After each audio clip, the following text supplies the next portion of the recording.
Hello everyone, good morning. আজকে আবারও একটি নতুন দিন শুরু করছি তোমাদেরকে সঙ্গে নিয়ে। আশা করছি তোমরা সকলে খুব ভালো আছো আর আমরাও বেশ ভালো আছি।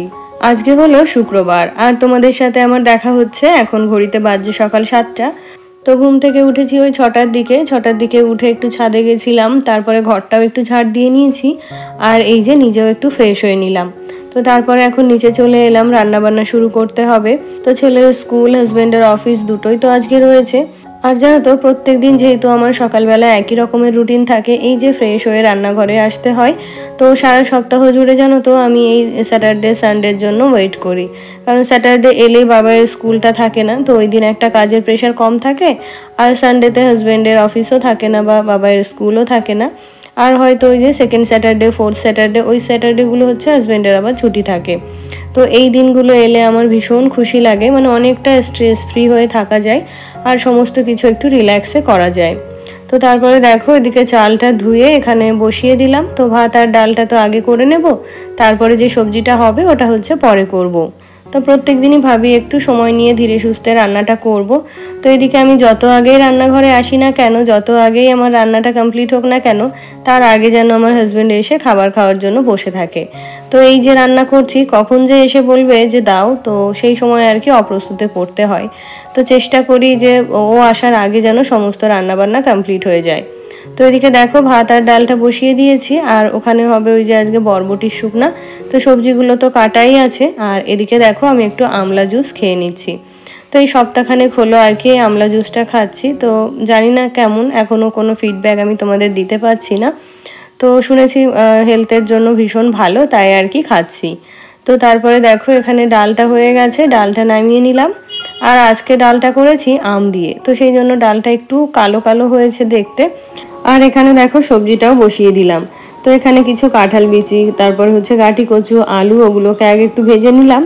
তারপরে এই যে ছিল বরবটি, বেগুন, তারপরে ঝিঙা, ওই সমস্ত সবজিগুলো একটু পরে দিয়ে এই যে নুন, হলুদ, জিরা গুঁড়ো, লঙ্কা গুঁড়ো, ওগুলো দিয়ে ভালো করে ভেজে নিলাম। তারপরে কিছু কাঁচা লঙ্কাও দিয়ে দিলাম আর একটুখানি লঙ্কার গুঁড়োও দিয়েছি। তো এবার এটাকে সেদ্ধ হতে দেবো আর নামানোর আগে একটুখানি পেঁয়াজ বাটা দিতে হবে আর কি। তো তোমরা কে কে এই রেসিপিটা খেয়ে থাকো আমাকে জানিও। তো আমার বাপের বাড়িতে কিন্তু এই রান্নাটা নেই, বিয়ের আগে আমি কখনো খাইও নি বা এই রান্নাটা করিও নি। তো শ্বশুর বাড়িতে এসে দেখি সবাই ভীষণ ভালোবাসে খেতে, আর সেই সঙ্গে আমিও এখন এর সঙ্গে অভ্যস্ত হয়ে গেছি। তো তারপরে দেখো একটুখানি পেঁয়াজ বাটা দিয়ে দিলাম। তো এটাকে এখন ভালো করে শুকিয়ে নিয়ে নামিয়ে নিতে হবে। আর এখানে হাজবেন্ডের জন্য একটা মাছ ভাজাও বসিয়ে দিলাম। তো এই দেখো তরকারিটা হয়ে গেছে, ওদিকে মাছ ভাজাটা হচ্ছে।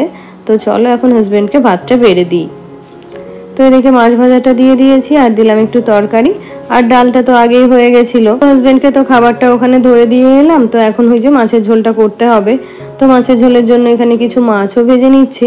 আর আজকে মাছের ঝোলটা হবে গাঁটি কচু আর আলু দিয়ে। তো ওইদিকে প্রেশার কুকারে আলু আর গাঁটি কচুটা বসিয়ে দিয়েছিলাম অনেকক্ষণ আগেই। তো একটা সিটি হয়েছে, ওটাকে বন্ধ করে রেখেছি। আর এদিকে দেখো মাছগুলোকে ভেজে মশলাটা কষে এখন এই সেদ্ধ করে রাখা আলু আর গাঁটি কচুটা ওর মধ্যে দিয়ে দেবো। তো এই যে এই রান্নাটাও জানো তো খুব তাড়াতাড়ি হয়ে যায়, যেহেতু সবজিগুলো আগেই সেদ্ধ করা থাকে, সেই জন্য খুব একটা সময় আমার লাগে না।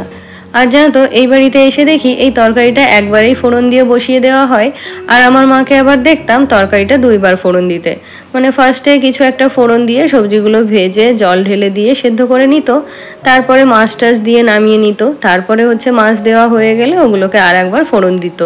তো এই বাড়িতে এসে দেখি সেটা একদমই আলাদা। তো শাশুড়ি মা প্রথম প্রথম যখন কয়েকদিন আমাকে রান্না করতে দিয়েছিলেন, তখন কিন্তু রান্নাগুলো আমি ওইভাবেই করতাম। আর জানো তো ওই রান্নাগুলো খেতেও যেন একটু অন্যরকম হয়। তো তখন তো আমার হাতে অনেক সময় ছিল, তাই আর কি দুইবার ফোড়ন দিয়ে তরকারিগুলো রান্না করতাম। আর এখন যেহেতু এই যে রান্নার শেষে ছেলেকে স্কুলে পাঠানোর তাড়া থাকে, তো সেই জন্য যতটা শর্টকাটে রান্নাগুলো করা সম্ভব ততটা শর্টকাটেই করি।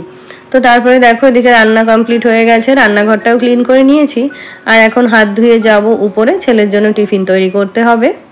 তো আজকে ওকে টিফিনে দেবো পাস্তা। তো পাস্তাটা এখানে আমি ব্যবহার করছি রিজানোর পাস্তা লেসিয়াস এলবো পাস্তা। তো এটা তো তোমাদের সাথে আগেই শেয়ার করেছি, ভীষণ হেলদি একটা পাস্তা। তো এটা হচ্ছে 100% আটা পাস্তা। আর তোমরা তো জানোই এটা হলো প্রিজারভেটিভ ফ্রি, আর্টিফিশিয়াল কালার বা কোনো ফ্লেভার নেই, এবং ট্রান্সফার ফ্রি আর জিরো কোলেস্ট্রল। আর কি হয় বলতো, প্রত্যেকদিন এত কিছু রান্না করার পর আর মনে হয় না ছেলেকে দুটো রুটি করে দিই। তো এটা যেহেতু আটা পাস্তা, সেই জন্য টিফিনে আমি এটা দিতেই বেশি পছন্দ করি। তো তোমরা যদি এই সম্পর্কে আরো ডিটেলে জানতে চাও, আমার ডেসক্রিপশনে লিঙ্ক দেওয়া থাকবে, তোমরা চাইলে ওখান থেকে দেখে নিতে পারো। তো তারপরে দেখো সবকিছু গুছিয়ে দিয়েছি, আর বাবা যাচ্ছে এখন ওকে গাড়িতে তুলে দিতে। তারপরে দেখো সকালের খাওয়া দাওয়া কমপ্লিট করে উপরে চলে এলাম। তো বহু দিন হলো আমার উপরের কিচেনটাকে ক্লিন করা হয় না, বা ঠিকঠাকভাবে একটু গোছানোও হয় না। আর তোমরা তো জানোই এতদিন ধরে আমি একটা অন্য চাপের মধ্যে ছিলাম, যেহেতু আমার ওই যে পরীক্ষা চলছিল। তো সেই জন্য চাইলেও এই কাজগুলোকে আমি গুছিয়ে করতে পারিনি। তো আজকে যেহেতু অনেকটাই ফ্রি, তাই ভাবছি রান্নাঘরটা পরিষ্কার করে সুন্দর করে গুছিয়ে নেব। তো এই যে এই কর্নারটাতে আমার মাইক্রোওভেনটা এতদিন ছিল, তো এই কর্নারটা কি বলতো, রান্নাঘরে ঢুকতেই যেহেতু পড়ে, তো ওই কর্নারটা একটু ফাঁকা থাকলে ভীষণ সুবিধা হয়। তো সেই জন্য মাইক্রোওভেনটা ওখান থেকে সরিয়ে ওই কর্নারে করে দিলাম। আর ওদিকে এই যে কাপ, এই সমস্ত জিনিসপত্রগুলো রাখবো। তো এখন এগুলোকে খুব ভালো করে পরিষ্কার করে নেব, তারপরে আর কি ওই জায়গাটাতে অর্গানাইজ করব। তো দেখো এই কাপ সেটটা আমার ভীষণ পছন্দের। আর জানো তো এই ডিনার সেট, কাপ সেট এগুলো আমার ভীষণ পছন্দ। আর বেশ অনেকটা দাম দিয়েই আর কি এই কাপ সেটগুলো কিনেছিলাম। আর জানো তো আমার যে অনলাইন শপিং অ্যাপগুলো রয়েছে, ওখানে প্রায় 15-16টা কাপ সেটের ডিজাইন আমি পছন্দ করে রেখেছি। তো একসাথে তো সব কিছু কেনা যায় না, তো হাজব্যান্ডকে বলেছি যে আস্তে আস্তে করে আমাকে কিন্তু এই সবগুলোই কিনে দেবে। আর জানো তো গেস্ট আসলে তো অন্য ব্যাপার, ওনাদের জন্য তো ভালো জিনিসপত্র দিতেই হয়। তাছাড়া আমি নিজেও যখন খাবার দাবার খাই বা টিফিন করি, চা খাই, তখন কিন্তু আমি সুন্দর সুন্দর কাপ, সুন্দর ডিনার সেট বা সুন্দর প্লেট এগুলো ব্যবহার করতেই বেশি পছন্দ করি। তো এদিকে দেখো কাপ আর প্লেটগুলো সব মেজে নিয়েছি, আর এগুলোকে আবারও মুছে তারপরে হচ্ছে গুছিয়ে রাখতে হবে। তো চলো এবারে তোমাদের কিছু কমেন্ট পড়ে ফেলি। তো আমার গত ভিডিওতে অপর্ণা লিখেছিল যে ওয়েডনেসডেতে চিকেনটা নাই করতে পারো। তো কি বলো তো দিদি ভাই, আমার রান্না বান্নার সমস্ত জোগাড় যন্ত্র যেহেতু আমার শ্বশুর শাশুড়ি মা করে দেয়, তো সেই জন্য আমি আর কিছু বলি না যে আজকে এটা করব না বা অন্য কিছু করব। তো আমাকে যেরকম যা জোগাড় করে দেয় সেরকম আর কি রান্না বান্না করি। তো তোমরা আগেও বলেছো যে বৃহস্পতিবারের দিন চিকেনটা না করতে। তো দেখি আমার শ্বশুর শাশুড়ি মাকে বলে দেখবো, ওনারা যদি ওই দিনটা মানে চিকেনটা না দেয় বা নিরামিষ কোনো খাবার খায়, তাহলে তো খুবই ভালো হয়। তো কি বলতো, নিরামিষ খাবার খেতে আমাদের কারোরই কোনো অসুবিধা হয় না, তবু ওই যে একটা মাছের ঝোল না করলে কেমন একটা লাগে, তাই আর কি। তো সবাই যে মাছ খেতে ভীষণ ভালোবাসি তাও কিন্তু নয়, আর আমার ছেলে তো মাছ একেবারেই খেতে চায় না। তো সেই কারণেই আর কি ওর জন্য চিকেনটা করা হয়, ওই 1-2 দিন যা থাকে সেটাই আর কি ও খায়। তো তারপরে দেখো এগুলো সমস্ত কিছু মেজে ধুয়ে পরিষ্কার করে নিয়েছি, আর এখন এগুলোকে মুছে জায়গা মতো রেখে দিচ্ছি। আর আমার গত ভিডিওতে আরো কমেন্ট করেছিল প্রাতুস্মিতা রয়, তো লিখেছে দিদিভাই তুমি ইলাস্টিক বেডশিটগুলো কোন সাইজটা নিয়েছিলে? আমি একটা ডাবল বেড সাইজ নিয়েছি, তবে সেটা ছোট হয়েছে।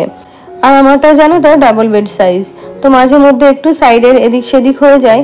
তো ওই কর্নারগুলোতে দেখবে যদি একটুখানি কাপড় থাকে, তো ওটাকে তুমি খুলে আবার নতুন করে স্টিচ করে নিতে পারো, তাহলে দেখবে বেডে খুব ভালোভাবে হয়ে যাবে।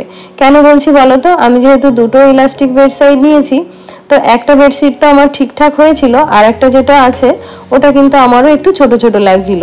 তো আমি কি করেছি, ওই কর্নারগুলো খুলে ভিতরে যে কাপড়টা ছিল ওটাকে আর একটু বাড়িয়ে নিয়েছি। তো এখন কিন্তু দুটো বেডশিটই আমার বেডে সুন্দরভাবে ফিট হয়ে যায়। তো তারপরে দেখো ওই কর্নারটা সুন্দরভাবে গুছিয়ে নিলাম, আর এখন ওভেনটাকে ভালো করে ক্লিন করে নিচ্ছি। তো এখানে তোমরা তো দেখোই ছেলের জন্য টিফিনটা উপরেই করা হয়, তো সেই মতো করে আর কি ওভেনটাকে ভালো করে ক্লিনও করা হয় না, সেইভাবেই আর কি রেখে দিই। যেহেতু খুব বেশি নোংরা হয় না, তো একটু একটু নোংরা জমা হতে হতে বেশ অনেকটাই নোংরা হয়ে গেছে, তাই ভাবলাম আজকে ভালোভাবে ওভেনটাকে ক্লিন করে নিই। তো দেখো ওভেনটা ক্লিন করার জন্য আমি একটা কাপড়ে একটুখানি কেরোসিন তেল নিয়ে নিয়েছি, আর এই কেরোসিন তেল দিলে জানো তো ভীষণ ভালো পরিষ্কার হয়। তো ওভেনটাও পরিষ্কার করব, সেই সঙ্গে আমার এই উপরের চিমনিটাও পরিষ্কার করে নেব। তারপরে আমার গত ভিডিওতে আরো কমেন্ট করেছিল পূজা দত্ত। তো পূজা লিখেছে সাদা জামা স্কুলে যে কি অবস্থা করে, আমার মেয়েও তাই করে, খুব কাচতে কষ্ট হয়, আর আই কার্ডের অবস্থাও খুব খারাপ। খুব সুন্দর লাগলো, তুমি অনেক গুছিয়ে কাজ করো, ভালো থেকো। ঠাকুরের ডাবটা সুন্দর হয়েছে, পিতলের ডাব খুব ভালো লাগে, আর ঘট খুব সুন্দর, পড়াশোনা করো, খুব ভালো এগিয়ে যাও, শুভকামনা রইল। তো অনেক ধন্যবাদ বান্ধবী তোমাকে, অনেক দিন পরে তোমার কমেন্ট পেলাম। আর আমিও নিয়মিত তোমার ব্লগ দেখি, বাট কমেন্ট করা হয় না। তো এখন যেহেতু আমি অনেকটাই ফ্রি, তাই ভাবছি আবারও আগের ছন্দে ফিরবো। তো তারপরে দেখো ওদিকে ওভেনটা ক্লিন করা হয়ে গেছে, আর এদিকে চিমনিটাও মুছে নিচ্ছি, আর এদিকে দেখো দুধটাও চলে এসেছে। তো ওভেন চিমনি দুটোই ক্লিন করা হয়ে গেছে। তো এখন দুধটা জাল হতে বসিয়ে দেব, সেই সঙ্গে কিচেন ক্যাবিনেটগুলোও মুছে নেব। আর তোমরা তো জানোই বেশ অনেক দিন হলো রান্নাঘরের কোনো কিছুতেই আমি হাত দিতে পারিনি। যদিও না করতাম তাহলে তো তোমাদের সাথে অবশ্যই শেয়ার করতাম। তো আজকে ভাবছি এইভাবে রান্নাঘরটা ডিপ ক্লিন করে নিই, আর সেই সঙ্গে রান্নাঘরটা খুব সুন্দরভাবে গুছিয়েও নিই। তো তারপরে দেখো এদিকে এখন সিঙ্কটাকেও মেজে নেব, আর রইলো বাকি কিচেন ক্যাবিনেটগুলো। তো ওগুলোকেও এখন একটা ভেজা কাপড় দিয়ে মুছে নেব। আর আমার গত ভিডিওতে আরও কমেন্ট করেছিল মানুষিস ডেইলি ব্লগ থেকে, তো লিখেছে লাইক দিয়ে দেখে নিলাম দিদি। তো অনেক ধন্যবাদ বোন তোমাকে। আর জানো তো আমার একটা বড় সড়ো মিস্টেক হয় যে আমি যে কাকে দিদি ভাই বলি, কাকে দিদি বলি, কাকে বোন বলি, সেটা কিন্তু আমি একেবারেই ভুলে যাই। তো প্লিজ তোমরা কিছু মনে করো না, তোমরা আমার ভুলটা ধরিয়ে দিও, তাহলে আশা করছি এগুলো আর হবে না। আরও কমেন্ট করেছিল ছোট্ট পাখি আইডি থেকে দিদি ভাই, তো লিখেছে খুব ভালো লাগলো ভিডিওটা দিদি ভাই, লাইক দিয়ে ভিডিওটা দেখে নিলাম। তো অনেক ধন্যবাদ দিদি ভাই তোমাকে, এভাবে আমার পাশে থেকো। আরও কমেন্ট করেছিল simple life with Jolly ID থেকে, তো দিদি ভাই লিখেছে দারুণ লাগলো রান্নাগুলো, পাশে আছি, পাশে থাকবেন প্লিজ দিদি, আমার ছোট্ট পরিবারে আসার অনুরোধ রইল, অনেক ভালোবাসা তোমাকে। তো অনেক ধন্যবাদ দিদি ভাই তোমাকে।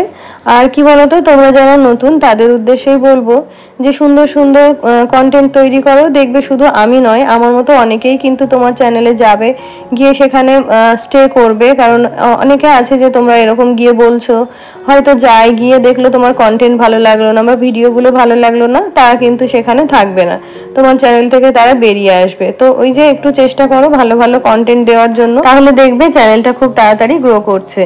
তো তারপরে দেখো রান্নাঘরটা গুছিয়ে এসে এদিকে আমার বেডরুমটাও গুছিয়ে নিলাম। আর এখন যেহেতু স্নানে যাব তাই আর কি ঘরটাকেও ভালো করে ঝাড় দিয়ে নিচ্ছি। যদিও সকালে উঠে এই কাজগুলো একবার করে নিয়েছি, তবু ওই যে যেহেতু ঘরটা এখন মোছা হবে না, মানে এই বেলাতে তো আমাদের ঘর মোছা হয় না, ঘর মোছা হয় বিকালে, তো সেই জন্য সকালে একবার ঝাড় দিয়েছি, আর এখন একবার খুব ভালো করে ঝাড় দিয়ে নেব। আমার গত ভিডিওতে আরও কমেন্ট করেছিল কথা ও আবৃত্তি থেকে দিদি ভাই, তো দিদি ভাই লিখেছে লাইক দিয়ে পুরোটা দেখে নিলাম বোন, খুব ভালো লাগলো, বেডশিটের কালারটা খুব মিষ্টি, আমাদের এখানে প্রচুর বৃষ্টি হচ্ছে। হ্যাঁ গো দিদি ভাই, আমাদের এখানেও প্রায় টানা 1 সপ্তাহ মতো বৃষ্টি হয়েছে, আর এখন এই 2-1 দিন হলো বৃষ্টিটা একটু কম। এত বৃষ্টি হলে একদমই ভালো লাগে না, জামা কাপড় শুকাতে যায় না, কোথাও বাইরে বেরোনোও যায় না, খুব একটা বিরক্তিকর ব্যাপার। তো তারপরে দেখো কয়েকটা জামা কাপড় গোছানোর ছিল, সেগুলো এখন ভাঁজ করে গুছিয়ে রাখছি। তো তারপরে যাব স্নানে, তো এখন আমার রয়েছে স্নান পুজো এই কাজগুলো বাকি।